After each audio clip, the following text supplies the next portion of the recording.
कलकत्ता के कोलोतोला मोहल्ले से निकलता था। कोलोतोला मोहल्ले से कलकत्ता से ये पत्र निकलता था। फिर जो है इस पत्रिका में कहावतें और मुहावरों का भी प्रयोग खुलकर किया जाता था। बहुत सारे लोग जो है इसी बनारस अखबार को ही हिंदी का पहला अखबार मानते हैं। जो समृद्ध करती रही ये पत्रिका वहीं अपने व्यापक प्रसार को भी बनाए रखी थी।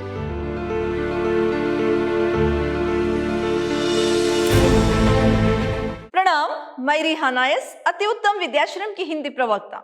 मेरे सेकेंड सेम के जितने भी बीसीए के विद्यार्थी हैं, आज मैं आपको जो हिंदी के प्रमुख जो पत्र पत्रिकाएं हैं उसके बारे में जानकारी दूंगी।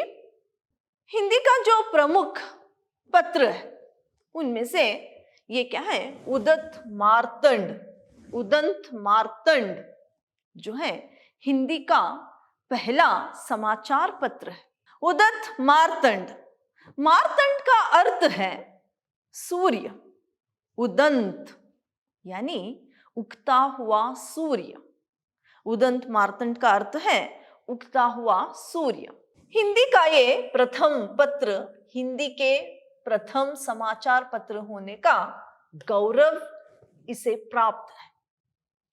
ये हिंदी का प्रथम क्या है, पत्र है। इसको हिंदी का प्रथम पत्र होने का गौरव भी प्राप्त है। पत्रकारिता के प्रारंभ का श्रेय उदंत मार्तंड को प्राप्त है। यह साप्ताहिक पत्र 30 मई 1826 को जुगल किशोर शुक्ला से कलकत्ता के कोलोतोला मोहल्ले से निकला था। यह प्रति मंगलवार को प्रकाशित होता था। देखिए, जो पत्रकारिता का प्रारंभ जो है वो उदंत मार्तंड को मिला है, प्राप्त है। ये जो पत्र है वो साप्ताहिक पत्र था, यानी हफ्ते में एक बार निकलने वाला पत्र था और ये 30 मई 1826 में निकला था। इसको जो जुगल किशोर शुक्ला ने इसको प्रकाशित किया था। जुगल किशोर शुक्ला ने ये कलकत्ता से निकलता था, कलकत्ता के कोलोतोला मोहल्ले से निकलता था। कोलोतोला मोहल्ले से कलकत्ता से ये पत्र निकलता था और ये प्रति मंगलवार को, हफ्ते में एक बार जो निकलता था वो प्रति मंगलवार को ये पत्र निकलता था और इसके पुष्ट 8 पुष्ट थे और प्रथम अंक में 500 पत्र छापे गए थे। उसका वार्षिक शुल्क 2 रुपए था। इस पत्र का वार्षिक जो आया है वो सिर्फ 2 रुपए निकलता था। फिर कलकत्ता में बसे हिंदी भाषियों को आधुनिकता से संयुक्त कराने के उद्देश्य से निकाला गया था। तो यहाँ पर जो है कलकत्ता में बसे जो हिंदी भाषी हैं उनके लिए क्या है, भाषियों के लिए आधुनिकता से संयुक्त कराने के उद्देश्य से ये पत्र निकला था। हिंदुस्तानियों के हित एवं अस्मिता पर प्रकाश डालते हुए नाना देश के सत्य समाचार हिंदुस्तान के लोग देखकर पढ़े और समझ ले और पढ़ाई की अपेक्षा अपनी भाषा को ना छोड़े।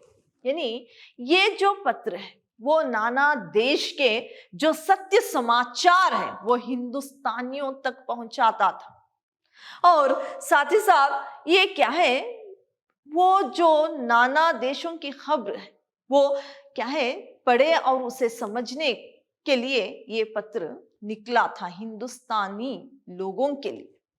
फिर उदंत मार्तंड भारतीयों को आधुनिकता से परिचित किया तथा इसमें राष्ट्रीयता को जागृत की। इस पत्रकारिता में कहावतें मुहावरों का भी खुलकर प्रयोग किया गया। उदंत मार्तंड जो है वो भारतीयों को आधुनिकता से जो है परिचित कराने का एक प्रयास भी इसमें होने लगा। और क्या है, इसमें राष्ट्रीयता को जागरूक करने का एक यानी प्रयास भी इस पत्र के द्वारा किया गया और जागरूकता, राष्ट्रीयता के प्रति जागरूकता भी ये लाया करता था।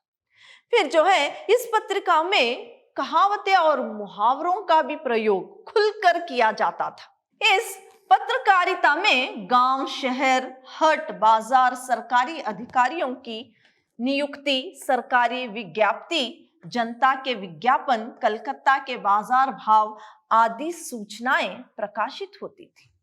फिर इस पत्रकारिता में जो बाजार भाव, गांव, शहर और जो है बाजार, सरकारी अधिकारियों की नियुक्ति, ये सारी बातों की जो जानकारी है वो क्या है, लोगों तक पहुंचाया जाता था। इस उदंत मार्तंड के जरिए से, इस समाचार पत्र के जरिए से सार्वजनिक यानी सब लोगों के लिए वहां के बाजार भाव, गांव, शहर और जो है बाजार और सरकारी अधिकारियों की नियुक्ति, ये सारी बातों की जानकारी दी जाती थी।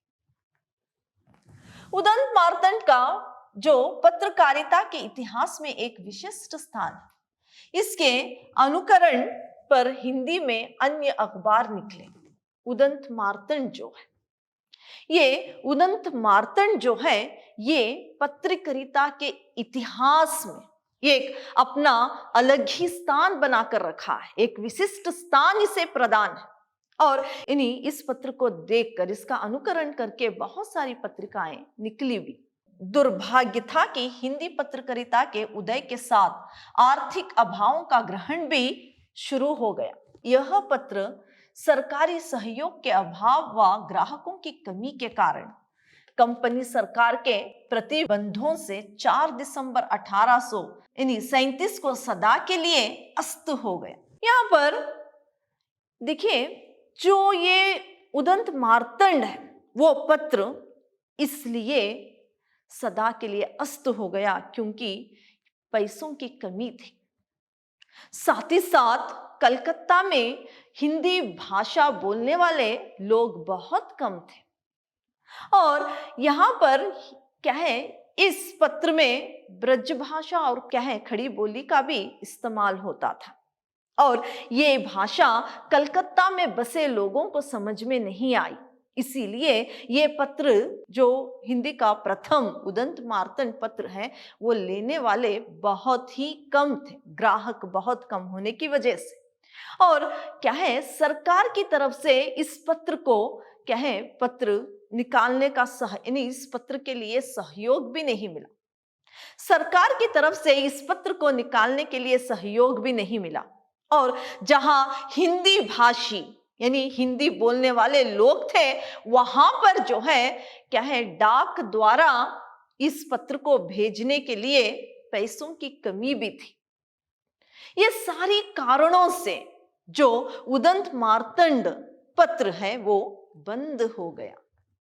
ये जो उदंत मार्तंड पत्र जो है 1.5 साल तक चला, फिर क्या है 4 दिसंबर 1837 को सदा के लिए अस्त हो गया। 4 दिसंबर 4 दिसंबर 1827 को ये पत्र जो है सदा के लिए बंद हो गया। ये रहा उदंत मार्तंड के बारे में, जो हिंदी का प्रथम पत्र है, इसके बारे में मैंने जानकारी दी। अब हम देखेंगे जो और एक पत्र है बनारस अखबार, इसके बारे में। तो ये जो इस अखबार के संचालक राजा क्या है, शिव प्रसाद सितारे हिंद थे। इसके संचालक, डायरेक्टर, निर्देशक जो है राजा शिव प्रसाद सितारे हिंद थे। फिर अधिकांश लोग इस अखबार को ही हिंदी का पहला अखबार मानते हैं। बहुत सारे लोग जो हैं इसी बनारस अखबार को ही हिंदी का पहला अखबार मानते हैं, यानी क्योंकि ये हिंदी क्षेत्र में क्या है छपता था, जहां पर हिंदी भाषा ज्यादा बोली जाती थी, वहीं पर ये क्या है, ये पत्र छपता था। उत्तर प्रदेश में श्री गोविंद नारायण दत्ते के संपादक में जनवरी 1800 45 में बनारस अखबार निकला। उत्तर प्रदेश में ये पत्र निकलता था। वो श्री गोविंद नारायण दत्ता जो है वो इसके संपादक थे। इनके संपादन में इस पत्र के संपादक ये थे, यानी गोविंद नारायण दत्ते जो है बनारस अखबार के संपादक थे।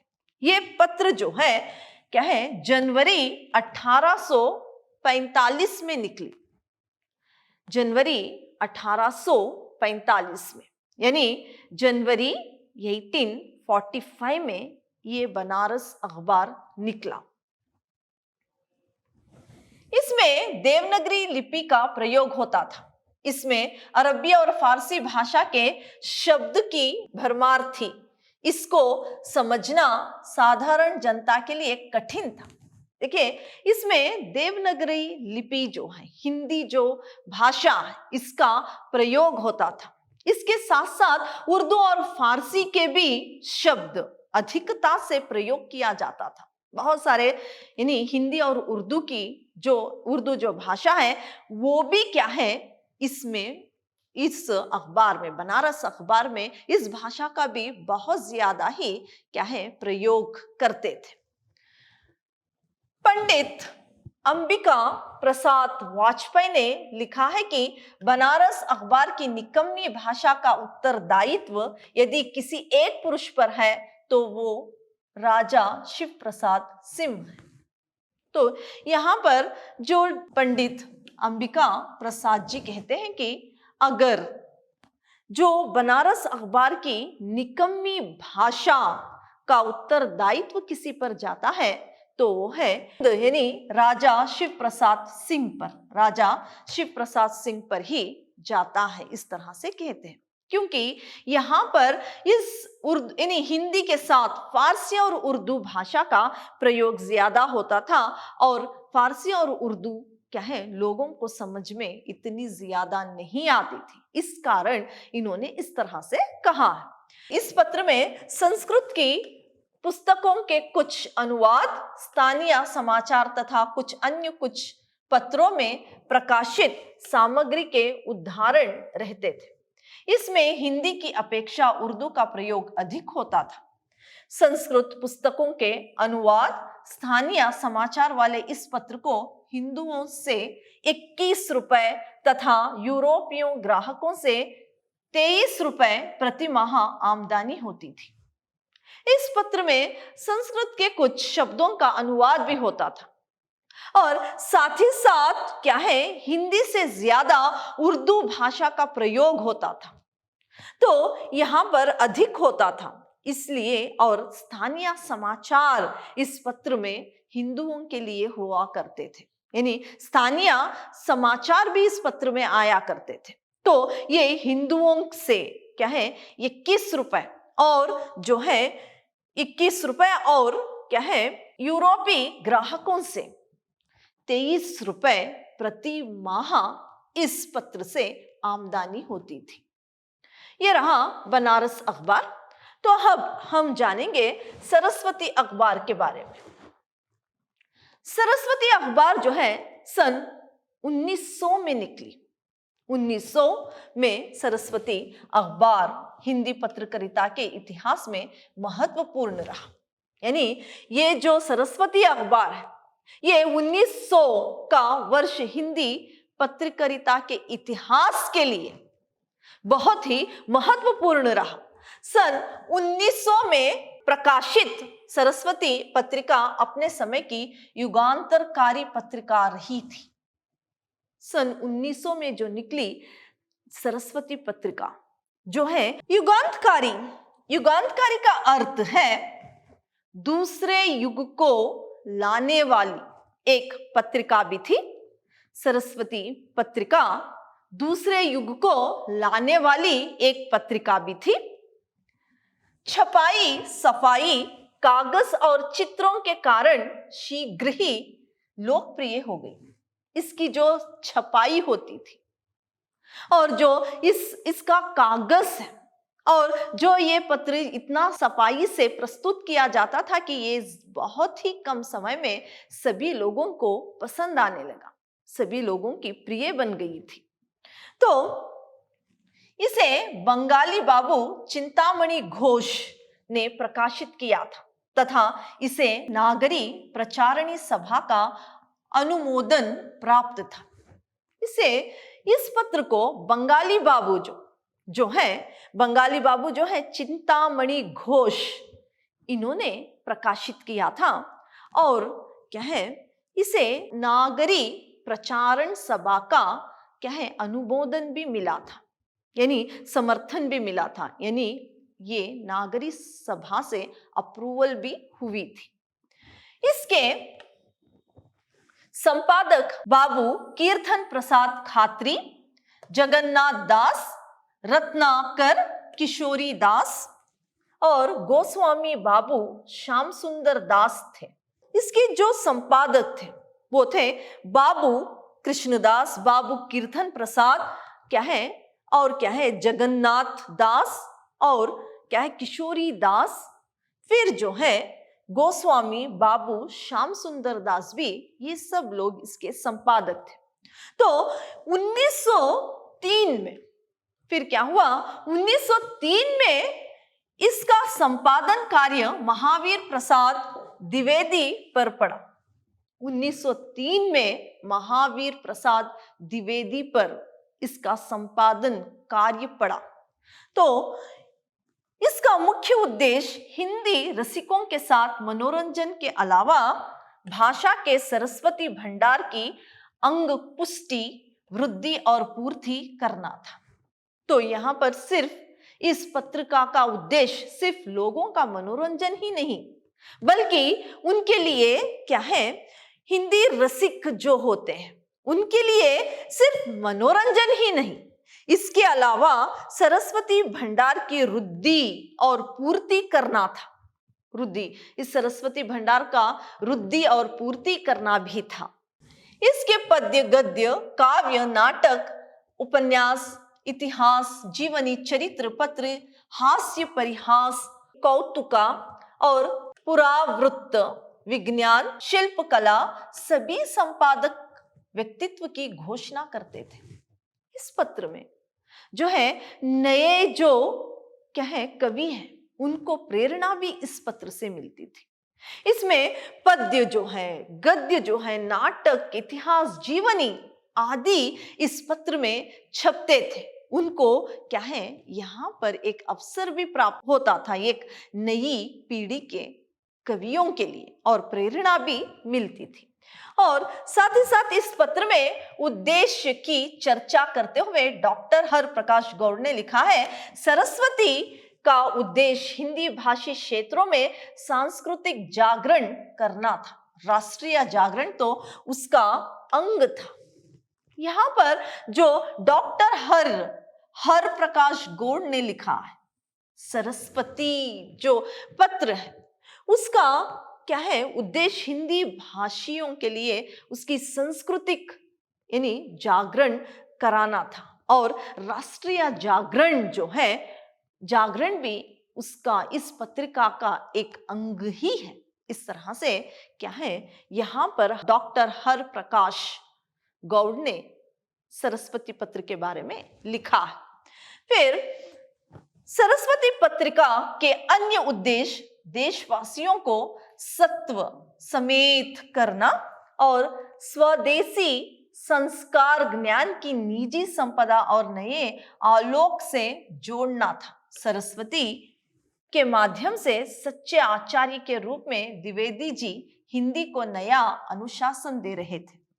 सरस्वती ने हिंदी पत्रिका के साहित्य संस्कृति की प्राथमिकता की जो परंपरा शुरू की, यानी परिवर्ती काल में उस परंपरा में अनेक पत्रिकाओं का प्रकाशन हुआ। तो यहाँ पर द्विवेदी जी ने यहाँ जो सरस्वती जो पत्र है उसके माध्यम से, द्विवेदी जी ने सरस्वती जो पत्र है उसके माध्यम से हिंदी को एक नया अनुशासन प्रदान किया, हिंदी भाषा को एक नया अनुशासन प्रदान किया। साथ ही साथ हिंदी साहित्य और सभ्यता की प्राथमिकता क्या है, सरस्वती के माध्यम से द्विवेदी जी ने की है। और इस सरस्वती पत्रिका से जो है प्रेरणा लेकर और अनेक पत्रिकाएं इससे प्रेरणा लेकर क्या है, बहुत सारे पत्रिकाएं प्रकाशित भी हुई।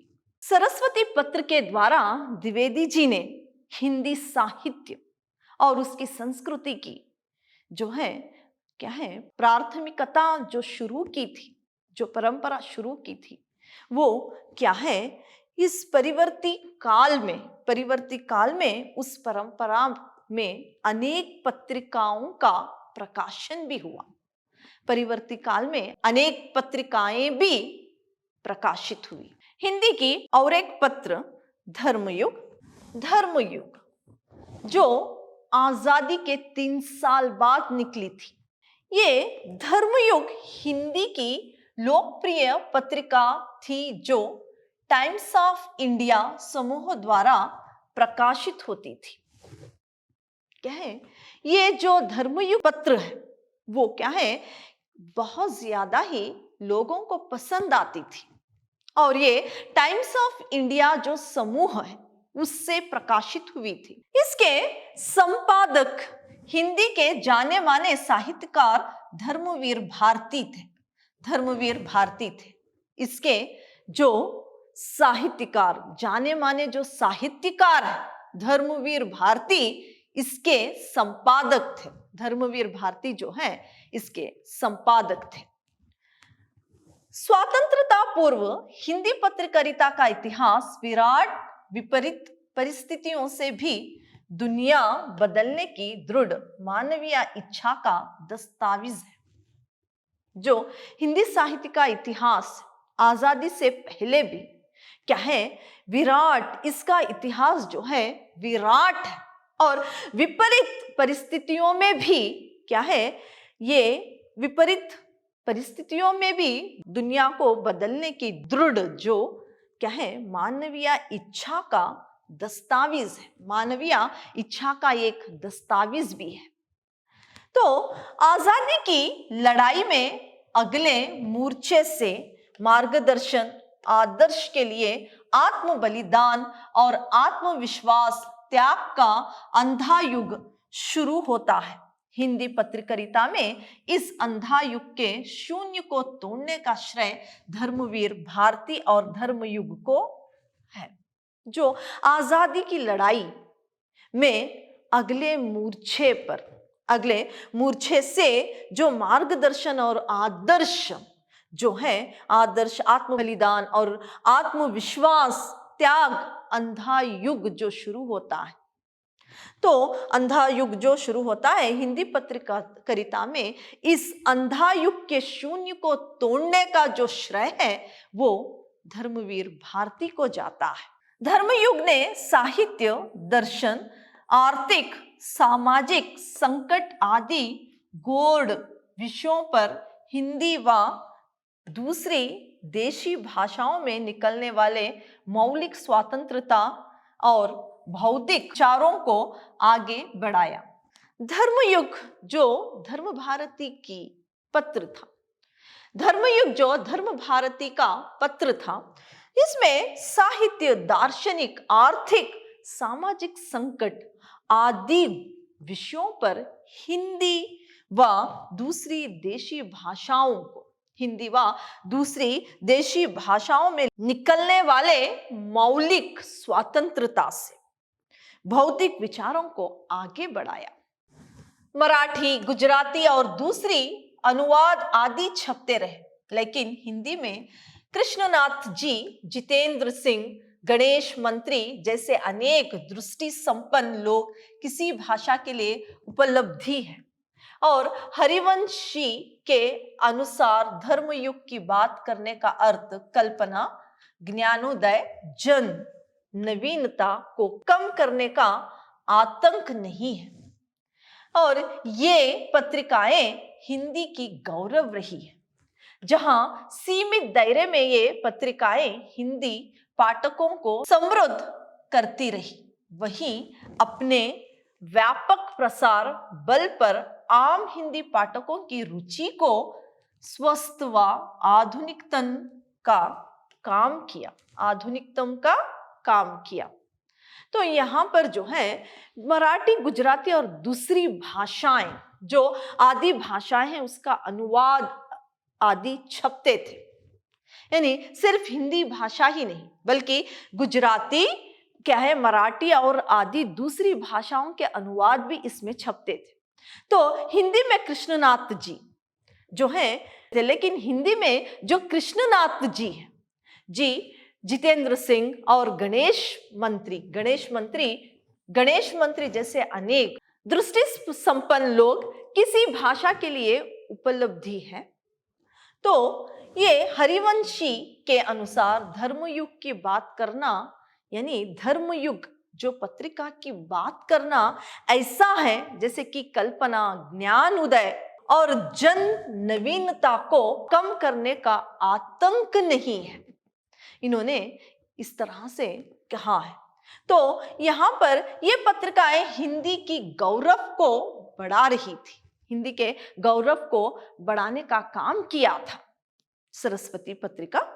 और अपने सीमित दायरे में ये पत्रिका जो है पाठकों को समृद्धि करती थी, वहीं अपनी व्यापक प्रसार के बल पर जो है हिंदी पाठकों की रुचि को भी क्या है ये बढ़ाती थी। 1965-66 में भयंकर अकाल देश के विभिन्न हिस्सों के आदिवासियों के गरीबों की समस्याओं, साथ ही उसकी सांस्कृतिक विरासत, गौरवमय अतीत को उजागर करते एवं लोगों तक पहुंचाने का श्रेय धर्मयुग को ही है।